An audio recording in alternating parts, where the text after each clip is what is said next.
Okay, പറയുകയാണേ. Types of insurance ആണേ.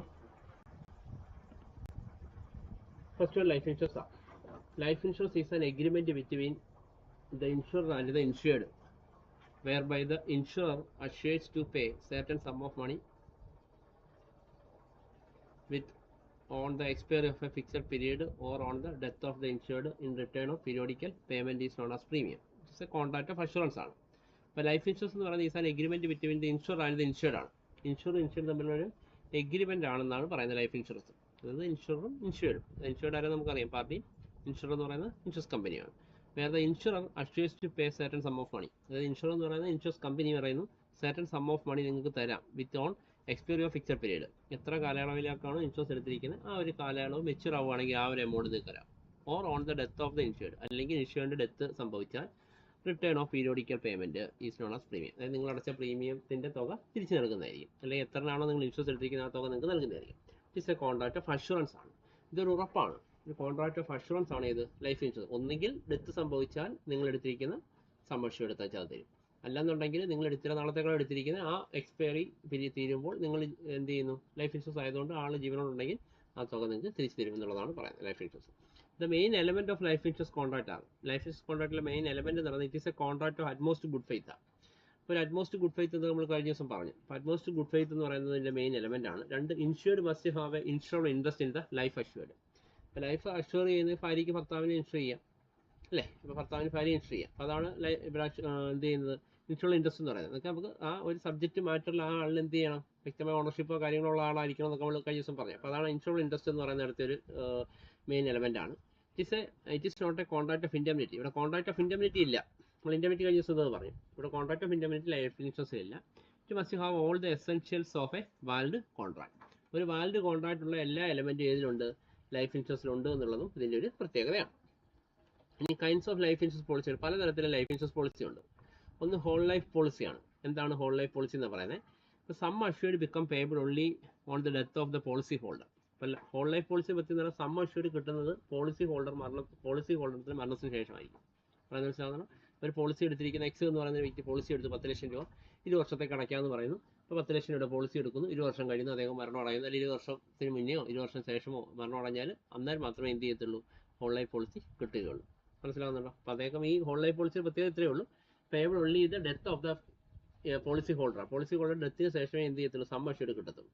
Okay, the premium is to be paid specific period of time the policy will become fully paid. ഇവിടെ specific പീരീഡിലേക്കായിരിക്കും നമ്മൾ എന്ത് ചെയ്യുന്നത്, policy premium അടയ്ക്കുന്നത് അല്ലേ. Specific period of time after which the policy will become fully paid. അതിനുശേഷം എന്ത് ചെയ്യുന്നു, ഇവിടെ പോളിസിയുടെ amount will become fully paid ആണ്. It gives a protection to the dependent ആണ്. അതായത് അദ്ദേഹത്തിന്റെ ആശ്രിതനാണ് പ്രൊട്ടക്ഷൻ നൽകുന്നത്. കാരണം ഒരു വീട്ടിലെ കുടുംബനാഥൻ എടുത്തു കഴിഞ്ഞാൽ അദ്ദേഹം മരണപ്പെട്ടാൽ ആ കുടുംബത്തിലുള്ള ആൾക്കാർ എന്ത് ചെയ്യും, അനാഥരാവാതിരിക്കാൻ വേണ്ടി അല്ലെങ്കിൽ അവർക്കുള്ള ലൈഫ് സെക്യൂർ ചെയ്യാൻ വേണ്ടിയാണ് എന്ത് ചെയ്യുന്നത്, ഈ പറയുന്ന ഹോൾ ലൈഫ് പോളിസി എടുക്കുന്നത്. ഓക്കെ, അടുത്താണ് എൻഡോമെന്റ് പോളിസി ഉണ്ട്. Here the sum assured become payable either at the end of the stipulated period or on the premature death of the policy holder which ever is earlier. ഇപ്പോൾ endowment പോളിസിയാണ് മിക്കുള്ളത് നമ്മൾ LIC മൊക്കെ എടുക്കുന്നത്. Here the sum assured become payable either at the end of the stipulated period. നമ്മൾ policy എടുത്തു 15 വർഷം, 15 വർഷത്തിൻ്റെ period, ആ സമയത്ത് നമുക്ക് എമൗണ്ട് തിരിച്ചു തരാം. അല്ലെങ്കിൽ or on the premature death, മരണം സംഭവിക്കാം. അപ്പോൾ അതിൽ ഏതാണോ മുന്നേ സംഭവിക്കുന്നത്, ഒന്നുകിൽ മരണമാണ് മുന്നേ സംഭവിക്കുന്നത്, ആ സമയത്ത് എന്ത് ചെയ്യും, പോളിസിയുടെ എമൗണ്ട് നമുക്ക് തിരിച്ചു തരും. അല്ലെങ്കിൽ പോളിസി മെച്യൂർ ആവുകയാണെങ്കിൽ ആ എമൗണ്ട് ആ കാലയളവിൽ തിരിച്ചു തരും. അതാണ് എന്ത് ചെയ്യുന്നത്, whichever is earlier. Policy ഹോൾഡറിൽ എന്ത് ചെയ്യുന്നത്, ഏതാണോ മുന്നേ സംഭവിക്കുന്നത്, ഡെത്തോ അല്ലെങ്കിൽ മെച്യൂരിറ്റിയോ, വിച്ച് എവർ ഈസ് ഏർലിയർ, അതാണ് എൻഡോമെന്റ് പോളിസി എന്ന് പറയുന്നത്. ഓക്കെ, അടുത്ത ജോയിന്റ് ലൈഫ് പോളിസി ഉണ്ട്. The policy is taken up to 2 or more person. 2 അതിൽ കൂടുതൽ വ്യക്തികൾ ചേർന്നുകൊണ്ട് പോളിസി എടുത്ത് അതിനെ വിളിക്കുന്ന പേരാണ് joint life policy. The premium is paid jointly or by either of them. ഒരു ജോയിന്റ് ആയിട്ടോ അല്ലെങ്കിൽ ഓരോരുത്തരായിട്ടായിരിക്കും ഇതിന്റെ പ്രീമിയം അടച്ചു പോകുന്നത്.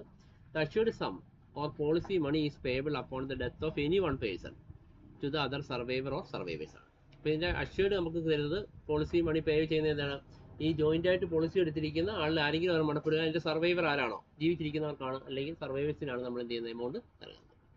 അടുത്ത ആനുറ്റി പോളിസിയാണ്.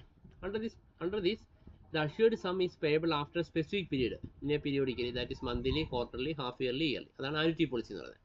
Under this policy assured sum is payable after a specific period. ഒരു ആഫ്റ്റർ എ സ്പെസിഫിക് പീരീഡിന് ശേഷം നമ്മൾ എന്ത് ചെയ്യണം, assured sum നൽകുകയാണ് കേട്ടോ. പീരിയോഡിക്കലി ആവാം, ദാറ്റ് ഈസ് മന്ത്ലിയോ ക്വാർട്ടർലിയോ ഹാഫ് ഇയർലിയോ കൊടുക്കുന്നതാണ് ആനുറ്റി പോളിസി. ചിലപ്പോൾ 5 വർഷം കൂടുമ്പോൾ 3 വർഷം കൂടുമ്പോൾ മന്ത്ലി എന്ത് ചെയ്യും, മന്ത്ലി ചിലപ്പോൾ എന്ത് ചെയ്യാം, നമുക്ക് എന്ത് ചെയ്യാം, അഷ്വേർഡ് സം പേ ചെയ്യും, തിരിച്ച് അല്ലെ പേയബിൾ ചെയ്തുകൊണ്ടിരിക്കുന്ന രീതിയാണ് എന്ത് പറയുന്നത്, ആനുറ്റി പോളിസി എന്ന് പറയാം. അടുത്ത ചിൽഡ്രൻസ് എൻഡോമെന്റ് പോളിസി ഉണ്ട്. This policy is taken for children. Children endowment policy എന്ന് പറഞ്ഞാൽ ഈ പോളിസി എടുക്കുന്നവരുടെ കുട്ടികൾക്ക് വേണ്ടിയാണ്. The agreement states that certain sum will be paid by the insurer when the children attain a particular age. Insurance company കുഞ്ഞുങ്ങൾക്ക് വേണ്ടി എടുക്കുന്ന പോളിസിയാണ്. ഒരു 5 വയസ്സുള്ള കുഞ്ഞിന് എടുക്കുന്നത് 18 വയസ്സ് 1 വയസ്സാകുമ്പോഴത്തേക്ക് ആ കുഞ്ഞിന് 18 വയസ്സാകുമ്പോഴത്തേക്ക് അതിൻ്റെ വിദ്യാഭ്യാസത്തിനോ അതിൻ്റെ വിവാഹത്തിനോ ഒക്കെ വേണ്ടി എന്ത് ചെയ്യുന്നു, കൊടുക്കുന്നതാണ് ഏത്, ചിൽഡ്രൻസ് എൻഡോമെന്റ് പോളിസി എന്ന് പറയുന്നത്. അടുത്ത ഇനി ജനറൽ ഇൻഷുറൻസ്. അപ്പോൾ ലൈഫ് ഇൻഷുറൻസിലെ പല രീതികൾ നമ്മൾ പറഞ്ഞു. അടുത്ത ഇനി പറയുന്നത് ജനറൽ ഇൻഷുറൻസ് എന്താണെന്നാണ് കേട്ടോ. It includes the following. General ഇൻഷുറൻസിനകത്ത് ഒന്ന് ഫയർ ഇൻഷുറൻസ് ആണ്. In this insurer undertake to indemnify the loss caused to insured due to the fire ആണ്. അപ്പോൾ ഇതെന്ന് പറയുന്നത് insurer undertake to indemnify the loss ആണ്. നമ്മുടെ ആക്ച്വൽ ലോസ് എത്രയാണെന്ന് കണ്ടുപിടിക്കണം. Okay, indemnify the loss caused to the insured due to fire. തീപിടുത്തം ഉണ്ടായി, എത്രയാണ് ആക്ച്വൽ ലോസ്, അല്ലെങ്കിൽ ഇൻഡെമിനിഫൈ ദ ലോസ് ഇതിനകത്ത് വരും. 2 condition must be satisfied for making claim. അപ്പോൾ ഇപ്പോൾ ഫയർ ഇൻഷുറൻസ് എടുത്തു കഴിഞ്ഞാൽ ക്ലെയിം കിട്ടണമെങ്കിൽ 2 കണ്ടീഷൻ ഇവിടെ സാറ്റിസ്ഫൈ ചെയ്യണമെന്ന് പറയുന്നത്. ലോസ് ബൈ ഫയർ വന്നു കഴിഞ്ഞാൽ ഒന്ന്, there must be a fire. തീപിടുത്തം ഉണ്ടായി തന്നെ ആയിരിക്കണം ആ ലോസ് ഉണ്ടാവേണ്ടത്. അടുത്ത ഫയർ മസ്റ്റ് ബി ആണ് ആക്സിഡൻ്റൽ. അല്ല നമ്മൾ കത്തിച്ചിട്ട് എന്ത് ചെയ്യാൻ പറ്റത്തില്ല, ഇൻഷുറൻസ് ക്ലെയിം മേടിക്കാൻ പറ്റില്ല. ആക്സിഡൻ്റലി തീപിടുത്തം ഉണ്ടായതായിരിക്കണം. The main element of the fire insurance contract ആണ്. Main element life insurance contract ഉള്ള പോലെ കുറേ എലമെൻറ്റ് ഏതിലും ഉണ്ട്, ഫയർ ഇൻഷുറൻസ് കോൺട്രാക്റ്റിലും ഉണ്ട്. ഒന്ന്, insurable interest must be present both at the time of insurance and at the time of loss. ഇപ്പോൾ insurable interest എന്ന് പറയുന്നത് നമുക്ക് ടൈം ഓഫ് ഇൻഷുറൻസ് എടുക്കുന്ന സമയത്തും ലോസ് ഉണ്ടാകുന്ന സമയത്തും ഇൻഷുറൽ ഇൻട്രസ്റ്റ് ആ വ്യക്തിക്ക് തന്നെയായിരിക്കും. പറഞ്ഞ് മനസ്സിലാവുന്നുണ്ടോ? ഇൻഷുറൻസ് എടുത്തിട്ട് പിന്നെ ഞാനത് ഹാൻഡ് ഓവർ ചെയ്ത് പിന്നെ തീപിടുത്തം ഉണ്ടായി എനിക്ക് അനുവദിക്കാൻ പറ്റത്തില്ല, അത് കഴിഞ്ഞ് ഓണർഷിപ്പ് ചേഞ്ച് ആയി കഴിഞ്ഞു. അപ്പോൾ അത് ആ വ്യക്തികൾക്ക് 2 പേർക്കും insurable interest both at the time of insurance and at the time of loss. But it must be contract of utmost good faith. Utmost good faith എന്ന കോൺട്രാക്ട് ഇവിടെയുണ്ട്. It is a contract of indemnity. Fire ഇൻഷുറൻസിൽ contract of indemnity ഉണ്ട്. The insurer is able to compensate only when fire is nearest cause of damage or loss ആണ്. അപ്പോൾ insurer is liable to insurer company compensation കൊടുക്കുന്ന only when fire is the nearest cause of damage or loss. Nearest cause of damage or ലോസിന് മാത്രമേ എന്ത് ചെയ്യത്തുള്ളൂ, claim ചെയ്യുകയുള്ളൂ. ഇത്രയും കാര്യങ്ങൾ ഇതിൻ്റെ മെയിൻ എലമെൻ്റ് ആണ് ഫയർ ഇൻഷുറൻസിനകത്ത്. Various type of insurance policies are valid. പല പോളിസികളുണ്ട് കേട്ടോ. Various type of fire insurance policy പല രീതിയിലുണ്ട്. വാലിഡ് പോളിസി ഉണ്ട്, സ്പെസിഫിക് പോളിസി ഉണ്ട്, ആവറേജ് പോളിസി ഉണ്ട്. അതൊക്കെ നമുക്ക് ബികോമിനൊക്കെ പഠിച്ചാൽ മതി. ഇപ്പോൾ valid policy, specific policy, average policy, ഇതൊക്കെ ഏതാ ഫയർ ഇൻഷുറൻസ് പോളിസിയുടെ പല മെത്തേഡുകളാണ്, പല ടൈപ്പാണ് കേട്ടോ. അടുത്ത ഇനി മറൈൻ ഇൻഷുറൻസ് ഉണ്ട്. Loss covered incident to marine adventures ആണ്. അപ്പോൾ ഇവിടെ കടൽ മാർഗമുള്ളതിന് ഉള്ള കപ്പൽ അങ്ങനെയുള്ളതൊക്കെ എടുക്കുന്നതാണ് മറൈൻ ഇൻഷുറൻസ് എന്ന് പറയുന്നത്. It includes cargo insurance, hull insurance and freight insurance. ഇപ്പോൾ നമുക്കറിയാം കാർഗോ ഇൻഷുറൻസ് വരുന്നു, കാർഗോ ഇൻഷുറൻസ് വരും. കാരണം കപ്പലിലൂടെ കൊണ്ടുപോകുന്ന ചരക്ക് ഗതാഗതത്തിന് എന്ത് ചെയ്യുന്നു, അവിടെ നമുക്കുണ്ടാകുന്ന നഷ്ടം എന്ത് ചെയ്യും, കവർ ചെയ്യാൻ വേണ്ടി. അതുപോലെ hull insurance and freight insurance ഇതിനകത്ത് ഉൾപ്പെടുന്ന മറൈൻ ഇൻഷുറൻസിനകത്ത് വരുന്നത് cargo, hull, freight. The main element of marine insurance ആണ്. മറൈൻ ഇൻഷുറൻസിന്റെ മെയിൻ എലമെന്റ് ഒന്ന്, it must be a contract of utmost good faith. അവിടെയും അറ്റ്മോസ്റ്റ് ഗുഡ് ഫെയ്ത്ത് എല്ലായിടത്തും കേസിലുണ്ട്. It's a contract of indemnity ഇവിടെ ആപ്ലിക്കബിൾ ആണ്. The principle of cause of proxima will apply in it. Cause of proxima നമ്മൾ കഴിഞ്ഞ ദിവസം പറഞ്ഞു. ഇൻഷുറൽ interest must be exist at the time of loss but not necessary at the time of taken. Insurable interest ഏഴോടെ നിലനിൽക്കണം at the time of loss. Loss ഉണ്ടാകുന്ന സമയത്ത് insurable interest നിൽക്കുകയും എന്നാൽ not necessary at the time of policy taken. Policy എടുക്കുന്ന സമയത്ത് എന്ത് വേണമെന്നില്ല, ഇൻഷുറൽ ഇൻട്രസ്റ്റ് വേണമെന്നില്ല. അതാണ് മറൈൻ ഇൻഷുറൻസിന് പറ്റിയത്. അടുത്ത ഹെൽത്ത് ഇൻഷുറൻസ്, നമ്മൾ ആരോഗ്യ insurance. It covers the expense of hospitalization, hospital coverage ആണ്. Doctor service, income lost due to unable to work, nursing bill of elderly people, ഇതൊക്കെയാണ് ഹെൽത്ത് ഇൻഷുറൻസ് വരുന്നത്.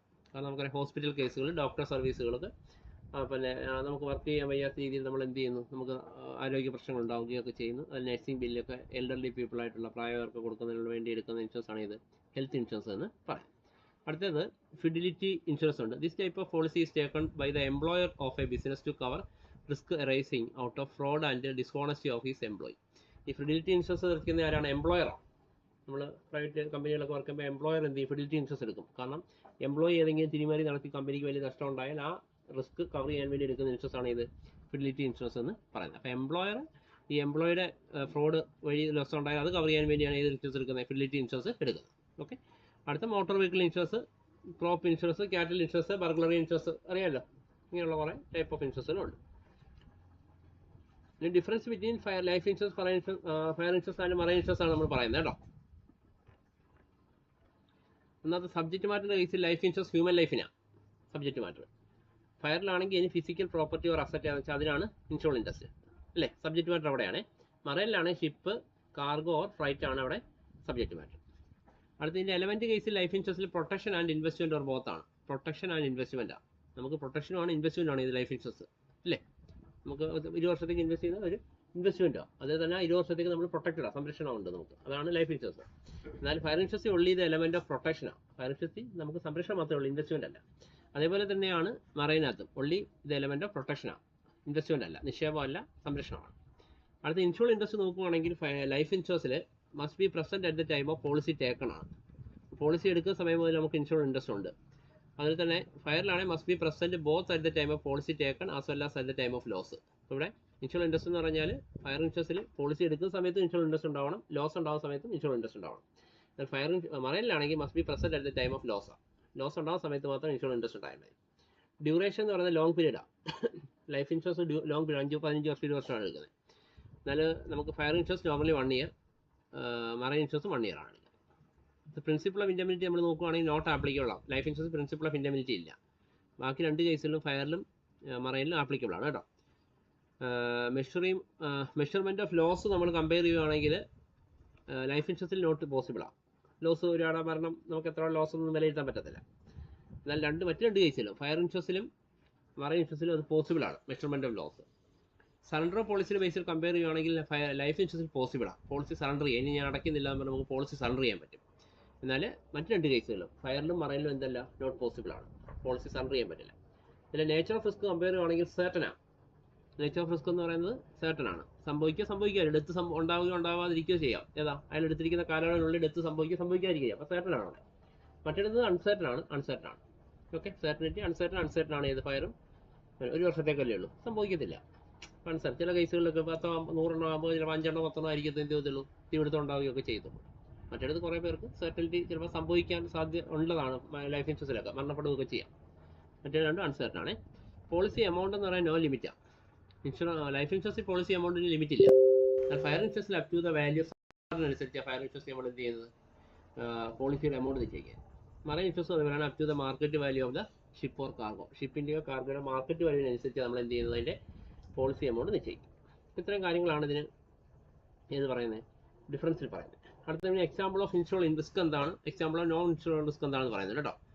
ഇപ്പോൾ ഇൻഷുറൻസ് റിസ്ക് എന്ന് പറഞ്ഞാൽ എക്സാമ്പിൾ വെച്ചാൽ property risk, personal risk, legal liability risk, ഇങ്ങനെ കുറേ കാര്യങ്ങൾ റിസ്ക്കുകളാണ് ഇൻഷുറൻസ് റിസ്കിൽ വരുന്നത്.